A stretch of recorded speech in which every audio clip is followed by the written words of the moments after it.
Bismillahirrahmanirrahim. Assalamualaikum warahmatullahi wabarakatuh.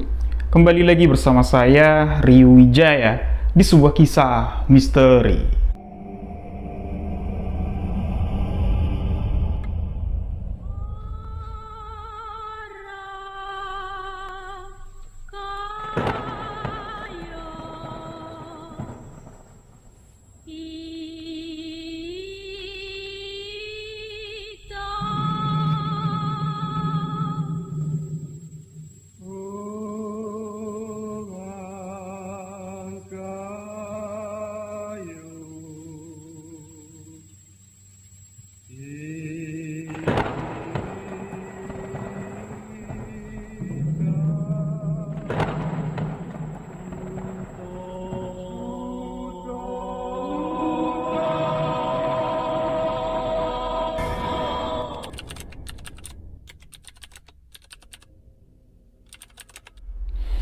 Apa kabar sahabat-sahabat misteri semua? Semoga sahabat-sahabat semua selalu dalam lindungan Allah Subhanahu wa taala, Tuhan Yang Maha Esa, dilimpahkan rezekinya, dilancarkan segala urusannya. Mohon maaf, 2 minggu terakhir ini saya ndak upload cerita misteri, saya ndak sempat buat konten sahabat-sahabat. Ada beberapa hal nanti di akhir video akan saya jelaskan. Namun ya ini setelah libur panjang jatuhnya ya, saya baru update lagi cerita misteri. Jadi singkat saja, cerita misteri kali ini tidak terlalu panjang durasinya ya, karena ini pemanasan dulu ya. Nanti kalau udah panas baru kita bawakan cerita-cerita misteri yang durasinya wow. Nah, di video kali ini ada kisah kiriman dari sahabat misteri kita yang bernama Bang Anwar, yang mana yang diceritakan oleh Bang Anwar ini merupakan sesuatu yang dialaminya langsung. Jadi ini akan sedikit bersinggungan dengan keyakinan sahabat-sahabat. Ya, jadi disclaimer di sini, kita dengarkan cerita misteri yang dibagikan Bang Anwar ini. Tapi jangan pula kita kaitkan dengan satu hal dengan agama lah tentunya ya. Yang mana apa yang dilihat, yang disaksikan, yang terjadi oleh sama Bang Anwar ini merupakan satu kepercayaan masyarakat adat yang ada di Nusantara. Seperti sahabat-sahabat ketahui, Nusantara merupakan sebuah wilayah yang penuh keanekaragaman budaya, keyakinan. Jadi ini kita ambil cerita misterinya saja, jangan dikait-kaitkan lah intinya ya, apalagi dengan agama. Jadi nama tempatnya tidak bisa saya sebutkan karena ini cukup sensitif. Di tahun 2010 awal, Bang Anwar ini berangkat ke satu wilayah yang ya wilayah itu merupakan tempat yang pemandangannya indah. Namun kedatangan Bang Anwar ke tempat tersebut ini bukan untuk liburan, bukan untuk menikmati wisata dan ada di sana. Tapi Bang Anwar ini ikut keluarga angkatnya untuk melayat. Diceritakan Bang Anwar ini sudah yatim piatu dari kelas 4 SD, sahabat-sahabat. Keluarga Bang Anwar ini hidup di bawah garis kemiskinan. Nah, jadi setelah kedua orang tua dari Bang Anwar meninggal, Bang Anwar ini diasuh sama saudari dari almarhumah ibu Bang Anwar. Namun saudari, tante lah kita sebut ya, tante dari Bang Anwar ini ya anaknya juga banyak, hidupnya susah. Jadi adalah salah satu keluarga yang kenal dengan tantenya Bang Anwar, kenal juga dengan almarhumah ibu dari Bang Anwar. Ini berniat baik untuk mengasuh, membesarkan, menyekolahkan Bang Anwar sampai di mana Bang Anwar ini sanggup nanti. Ya kalau cuma sampai SMA aja sanggupnya, SMA. Kalau memang minat studinya, belajarnya tinggi ya kuliah, dikuliahkan. Jadi inilah keluarga angkat dari Bang Anwar, sebut saja keluarga Bu Tono dan Pak Tono. Dari kelas 4 SD Bang Anwar tinggal di rumah yang besar. Bu Tono dan Pak Tono merupakan ya orang yang berada lah, berkecukupan intinya. Mereka memiliki 3 orang anak, semuanya perempuan. Bang Anwar lah anak laki-laki yang ada di rumah tersebut, anak angkat jatuhnya ya. Bang Anwar tahu Pak Tono, Bu Tono ini bukan orang tua kandungnya ya. Jadi Bang Anwar pun sayang dengan Pak Tono sama Bu Tono itu sayang, tapi ada rasa hormat sungkannya tuh ya, lebih lagi karena ya ini orang baik, orang yang sudah berjasa merawat aku. Dari kecil Bang Anwar sudah menanamkan perasaan tersebut sampailah Bang Anwar dewasa. Dialah yang menjadi pilar buat menjaga 3 orang saudari angkat dari Bang Anwar, anak Pak Tono dan Bu Tono. Nah, jadi kehidupan Bang Anwar di keluarga Pak Tono Bu Tono ya baik-baik saja.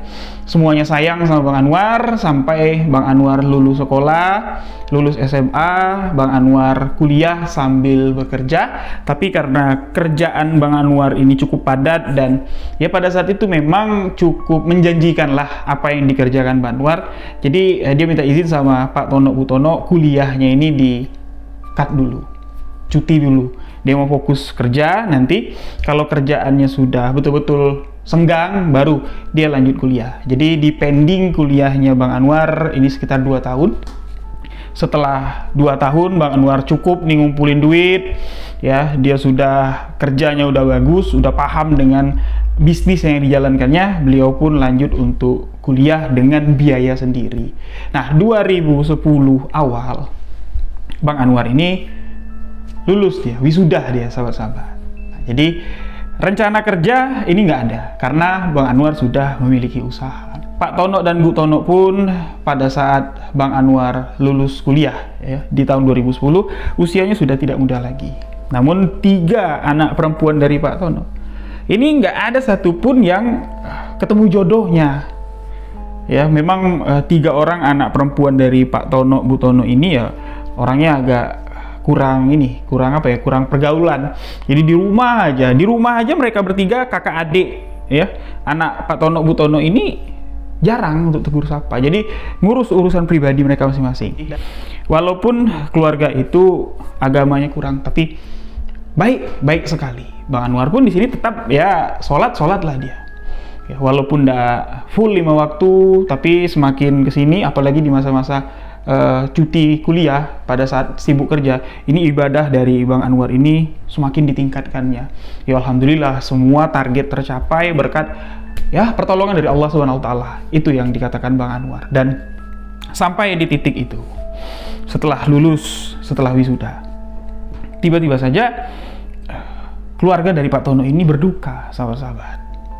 Ya, ketika Bang Anwar pulang dari luar, pulang ke rumah, 3 orang anak perempuan dari Pak Tono ini udah nangis ya, Bu Tono pun juga nangis. Jadi Bang Anwar pun bertanya, Dek kenapa? Bu kenapa kok pada nangis? Keluarga kami ada yang meninggal. Innalillahi. Kapan? Di mana? Barusan dapat kabar, kata Bu Tono. Meninggalnya kenapa? Sakitkah atau apa? Lama baru dijawab sama Bu Tono.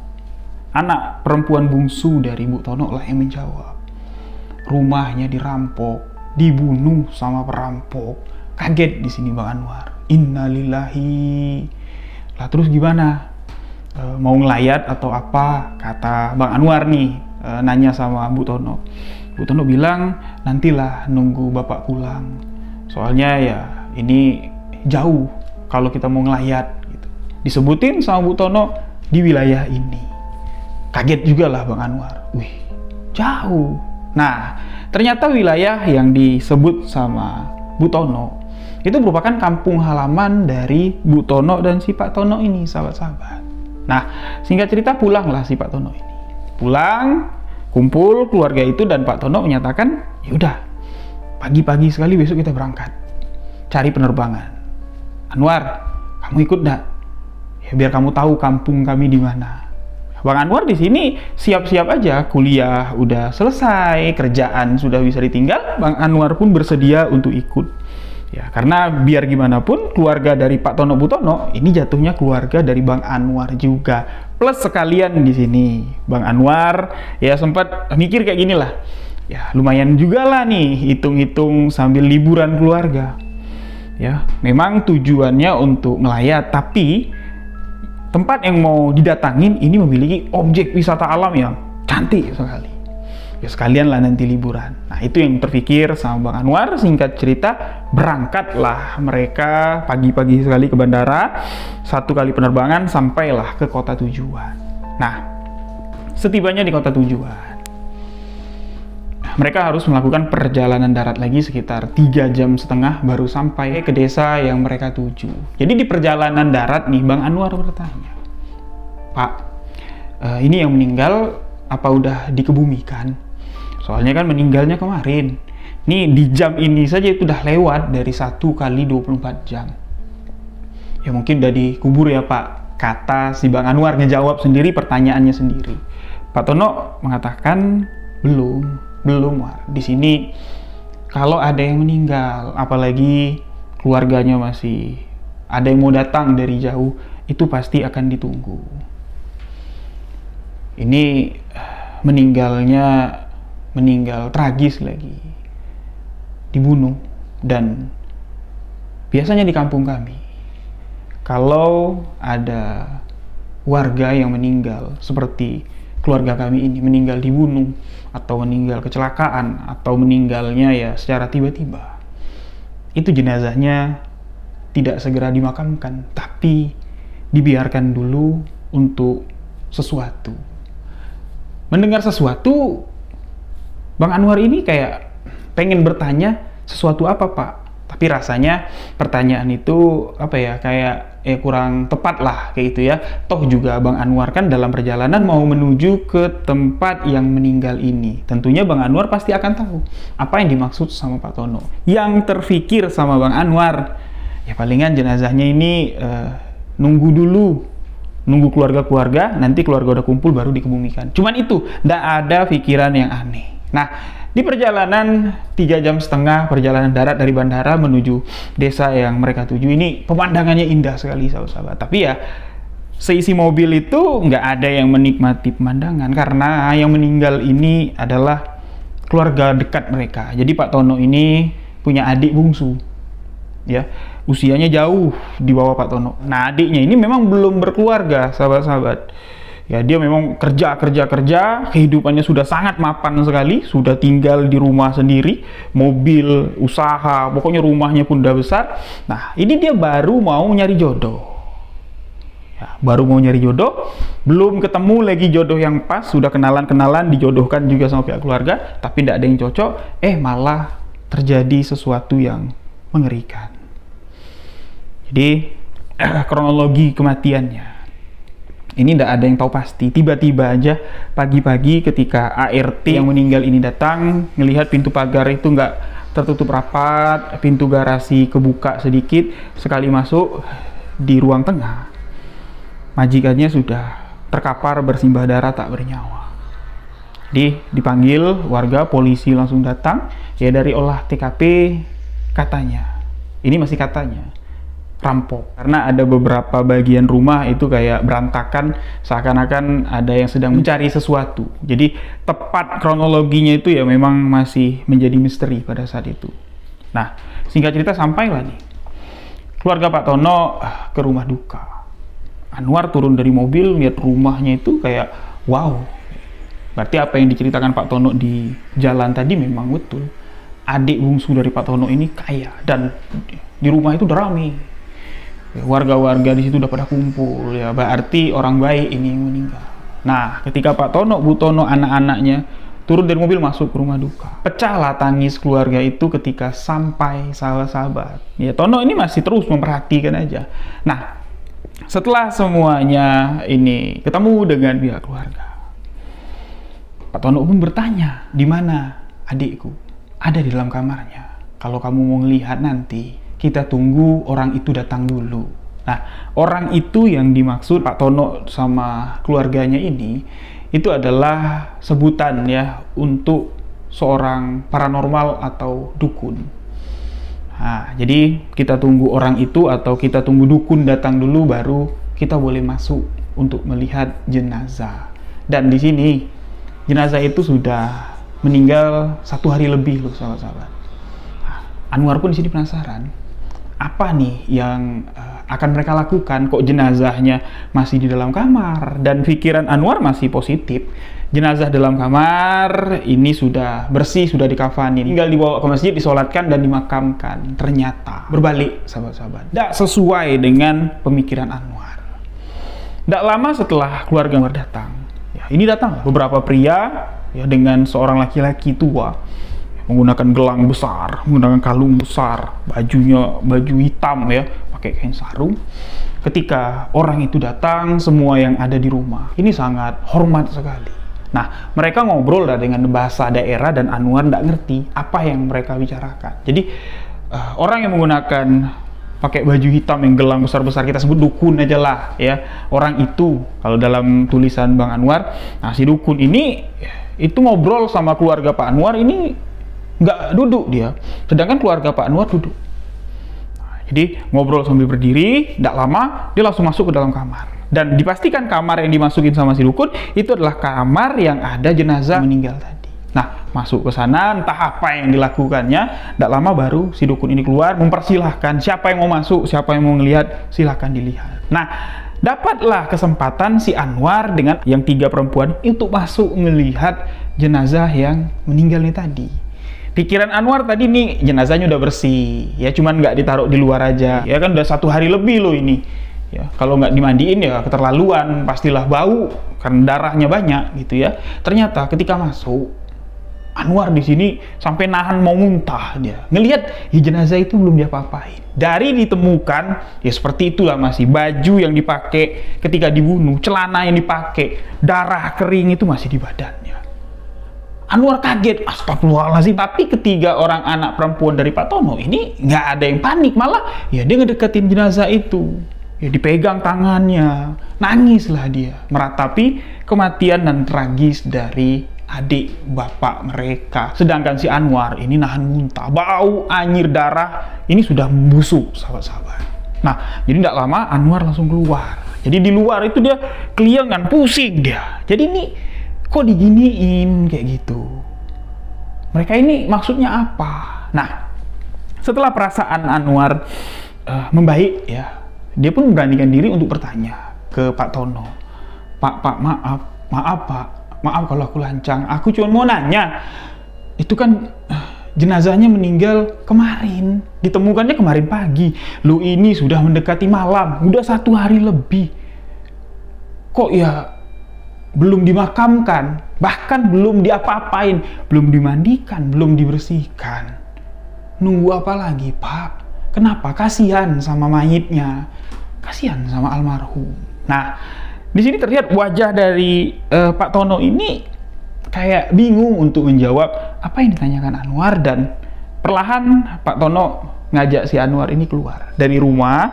Duduklah mereka di balkon bagian depan rumah tersebut dengan perlahan ya, dengan perlahan tapi pasti Pak Tono menjelaskan apa yang sedang dilihat sama si Anwar. Ini bukanlah merupakan sesuatu yang kejam ya, sengaja membiarkan jenazah seperti itu. Nggak, ini nggak kejam. Ini adalah salah satu dari tradisi kepercayaan warga kampung kami yang diwariskan oleh tua Tengganai dulu, oleh leluhur-leluhur yang terdahulu. Ketika ada yang meninggal, misalnya kayak dibunuh, meninggal kecelakaan, ya, meninggal yang tragis lah, itu kalau keluarganya penasaran atau keluarganya masih berkeinginan mencari tahu kematiannya ini penyebabnya apa, siapa pelakunya, itu harus menjalankan satu ritual yang kamu lihat. Jadi jenazahnya itu memang dibiarkan seperti ditemukan pagi itu, ya dibiarkan seperti itu, cuma dipindahin aja tempatnya, badannya tidak dibersihkan, untuk nanti dibangkitkan, untuk nanti ditanya apa yang sebenarnya terjadi. Dan Pak Tono mengatakan mayat itu akan hidup kembali dan memberitahu apa yang ingin kita ketahui. Tapi itu tadi, kita harus nyimpan, kita harus ngelonin mayat itu sampai kita mendapatkan informasi yang kita butuhkan. Sampai kapan, Pak? Tanya Anwar dengan ya bibir yang sudah gemetar dia. Sampai semuanya terbongkar.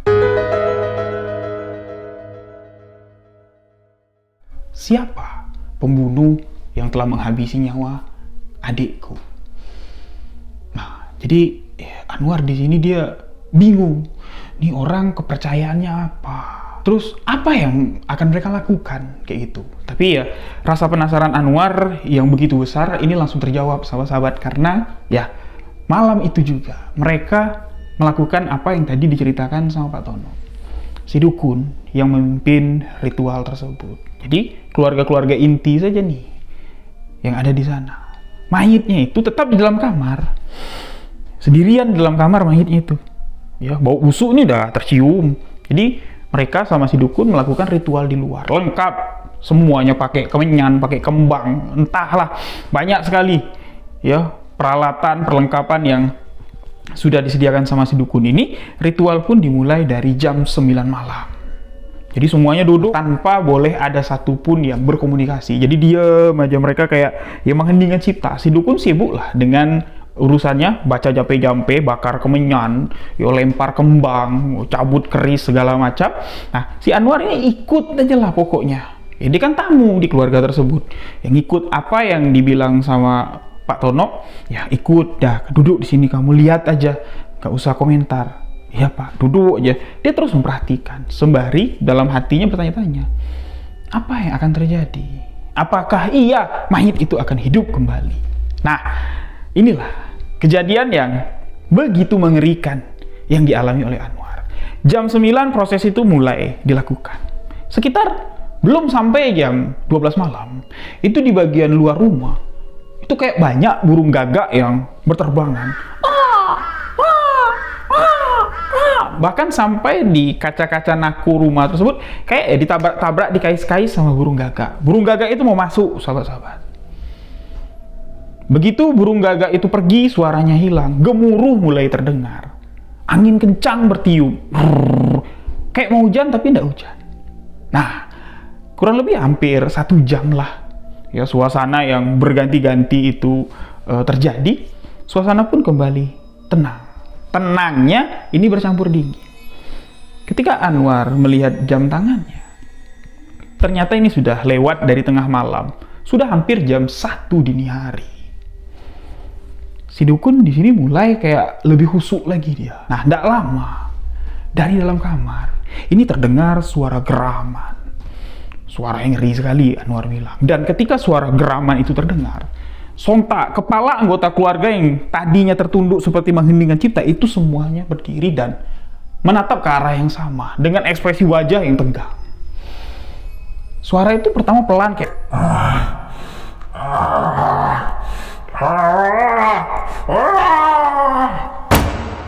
sampai suara itu betul-betul menggelegar. Tatapan mereka itu ke arah kamar dan suara itu memang berasal dari dalam kamar. Suara geraman itu semakin keras terdengar, si dukun semakin khusyuk dalam ritualnya, dan salah satu anggota keluarga yang ada di sana ini tiba-tiba jatuh, ternyata kesurupan. Nah, asisten-asisten dukun, ada 4 orang laki-laki yang berbadan besar, ini cepat langsung ngangkat yang kesurupan ini, ya, dipindahin ke tempat lain, dinetralisir lah bahasanya ya. Ritual pun kembali dilanjutkan, jadi dipindahkan supaya ritual ini nggak keganggu, sahabat-sahabat. Nah, jadi setelah ada yang kesurupan ini, dari dalam kamar suara geraman itu masih terdengar jelas, seakan-akan kayak geraman orang marah, kesakitan, menahan sakit, ya. Suara geraman itu terdengar kayak mulai bergetar, kayak bergema gitu loh. Nah, si dukun ini mulai berdiri dia, berjalan mendekati pintu kamar. Perlahan si dukun membuka pintu kamar, tiba-tiba saja pintu kamar itu ada yang nolak, ketutup sendiri. Dibuka lagi sama si dukun, ini nggak bisa, terkunci, kayak betul-betul dikunci. Nah, kembali lagi si dukun ini duduk, kembali melakukan ritual, dan tidak lama pintu itu tanpa ada yang nyentuh kebuka sendiri. Pas pintu itu kebuka, Bang Anwar melihat dengan mata kepalanya mayit yang sudah meninggal pagi kemarin, yang tubuhnya sudah penuh dengan darah kering, Ya, aroma busuk sudah tercium pekat. Itu duduk, sahabat-sahabat, duduk bersandar di kasur. Jadi kasur itu kan ada kepalanya ya, kepala kasur, ini kasur. Duduk bersandar kayak ini. Dan mulut itu ngangak-ngangak. Ternyata suara geraman itu berasal dari mayit itu. Pintu itu kebuka sendiri, kebanting, kelihatan. Mayit itu kok bisa bersandar di sana? Setahu Bang Anwar, mayit itu baring ketika Bang Anwar masuk. Dan ya enggak ada yang dudukin si mayit itu, enggak ada. Nah, jadi kok bisa mayit ini bersandar sendiri? Dan suara geraman itu ya berasal dari mayit yang sudah mati. Nah, barulah di sini si dukun ini ya. Dukun ini masuk lagi ke dalam kamar. Dengan menggunakan bahasa daerah. Entah apalah yang diomongin sama si dukun dengan mayit yang kembali hidup ini tadi, sahabat-sahabat. Ini membuat reaksi. Mayit itu yang tadinya duduk bersandar di kasur itu terkulai kayak ini ya. Tiba-tiba diajak ngomong sama si mayit ini, ngerespon, lehernya goyang. Tangannya itu goyang. Dan mulai matanya itu kebuka. Nah, ketika matanya kebuka, suara geraman itu mulai berhenti. Terdengar suara kayak suara kayak orang ngorok kayak itu. Nah, mulai di sini sahabat-sahabat, anggota keluarga dari Pak Tono ini histeris semua, manggil nama almarhum yang meninggal. Semuanya histeris dan mereka dengan menggunakan bahasa daerah itu bertanya. Kayak misalnya kayak gini ya, misal namanya Haji. Haji, Bang Haji, kenapa? Siapa yang bunuh kamu, Bang Haji? Ada lagi yang nanya kayak ini. Dek, kenapa Dek? Siapa Dek? Siapa yang bunuh kamu, Dek? Jadi mereka nangis, histeris, termasuk istri dari Pak Tono. Nah, istri dari Pak Tono ini dekat sekali dengan si adiknya ini. Dekatnya tuh kenapa? Pak Tono ini anak pertama, ini anak bontot. Nah, ketika si adik Pak Tono yang meninggal ini itu masih ya di bawah 5 tahun, ibu Pak Tono meninggal, yang ngasuhnya itu istri Pak Tono, yang ngasuh adiknya ini.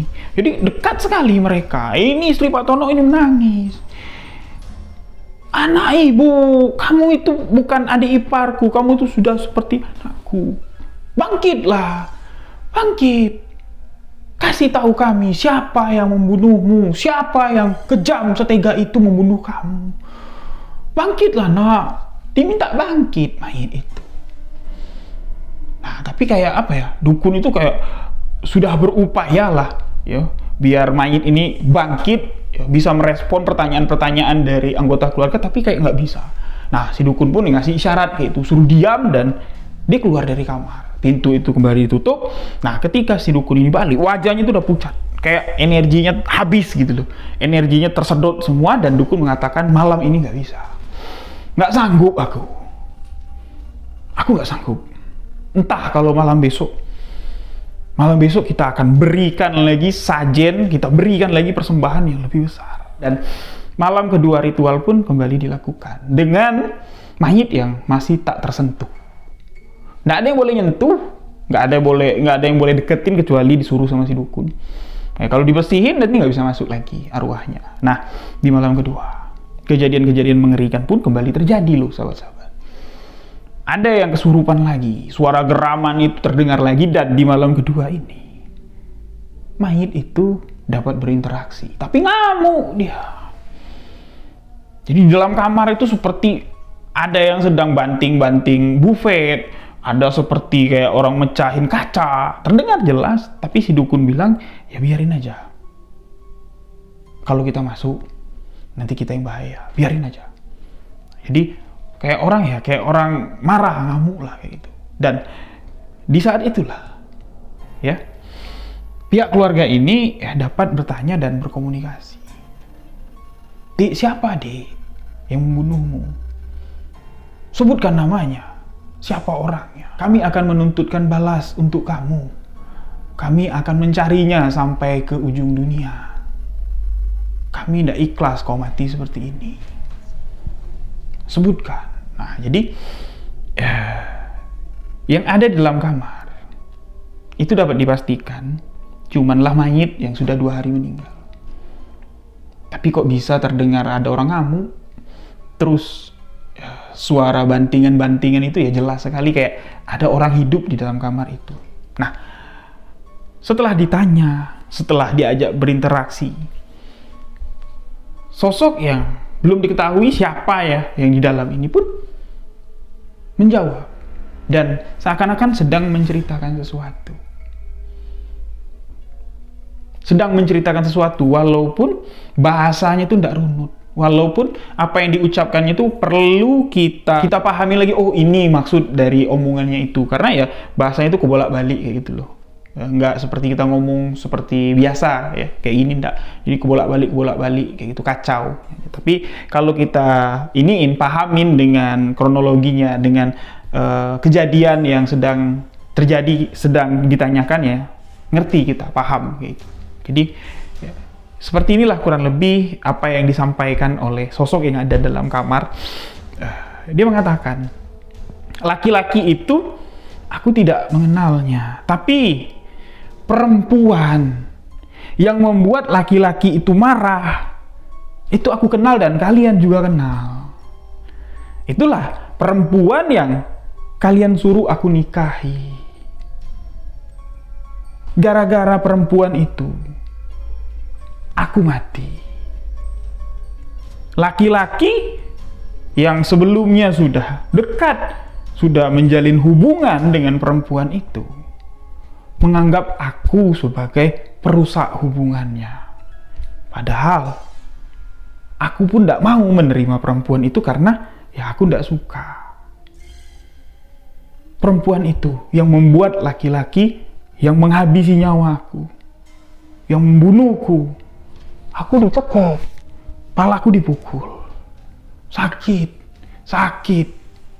Laki-laki itu yang menghabisi nyawaku. Barulah di sini keluarga dari Pak Tono ini oh siapa? Oh si A.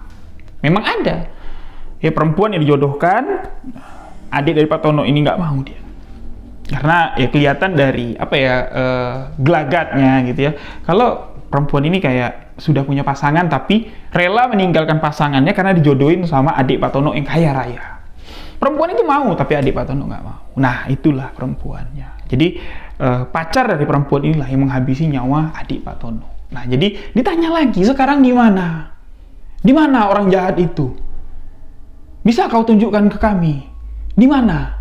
Di mana orang itu? Disebutin sama dia. Dia sekarang sedang dalam perjalanan nyebrang menuju ke Pulau A kayak gitu. Dia ada di sana, tujuannya ke sana. Cari ke sana. 2010 ini sudah ada telepon ya. Jadi ya, keluarga itu tinggal telepon aja ke pihak polisian yang ada di wilayah A yang dituju sama pembunuh ini, dan polisi sudah mulai menyisir dan akhirnya tertangkap. Pembunuh dari adik Pak Tono tertangkap dan ternyata ketika diinterogasi, alasannya sesuai seperti apa yang disampaikan oleh mayit yang hidup. Mayit yang dihidupkan. Anwar yang ngebayanginnya, na'udzubillahi min dzalik. Nah, jadi cuman Anwar sini tidak dapat memastikan apakah mayit itu ketika ditanya itu dia ngobrol biasa, duduk, atau ya ketika dia ngamuk-ngamuk itu memang betul dibantingnya, kaca dibantingnya buffet gitu ya. Karena kan pintu itu ditutup sama si dukun. Atau cuman energinya saja yang membuat semua itu jadi berantakan. Nah, setelah tertangkap pelaku ini tadi, barulah jenazah ini diproses, dimandikan, ya, dan dikebumikan. Nah, apa yang baru saja disaksikan oleh Anwar ini merupakan sesuatu yang di luar akal sehatnya. Tapi itulah sebuah tradisi kebudayaan yang ada di Nusantara ini. Jadi itu berlaku ketika keluarga dari korban, keluarga dari meninggal ini menginginkan atau ingin tahu gitu, apa sih penyebab kematian dari keluarga kami. Namun itu ya pilihan dari keluarga. Ada juga yang lebih memilih untuk penyelesaian dengan pihak berwajib gitu ya, diserahin kasusnya ke pihak berwajib ya, pihak berwajib yang menyelidiki, karena nggak tega juga ngebiarin seseorang yang sudah meninggal dunia itu dibiarin, nggak dimakamin, nggak dimandiin, nggak diapa-apain sampai ya membusuk sendiri ya jenazahnya. Nah baru setelah puas nih keluarganya, baru ya layani, dikebumikan jenazah itu. Jadi ya cukup apa ya istilahnya, mengiris hati lah. Tapi ya inilah sebuah kisah misteri. Apa yang terjadi memang tak selalu sesuai dengan apa yang kita bayangkan. Ya, sebuah misteri tetaplah menjadi sebuah misteri. Karena ketika sebuah misteri dapat dipecahkan, itu tak lagi menjadi sebuah misteri. Mohon maaf jika ada salah ucap, salah kata dalam penyampaian kisah ini. Terima kasih Bang Anwar yang telah membagikan cerita misteri yang merinding, ya, ngebayangin aja merinding. Nah, jadi mohon maaf untuk sahabat-sahabat semua, 2 minggu lebih dari 2 minggu saya tidak upload video. Ya, jadi ini saya ceritakan sedikit. Kemarin saya prepare untuk acara akikah anak. Ya, alhamdulillah berjalan lancar. Setelah acara akikah anak, tiba-tiba ada urusan yang urgent. Nah, selesailah urusan yang urgent dan saya sedang melakukan riset nih. Jadi banyakkan di luar sekarang. Riset apa Bang Rio?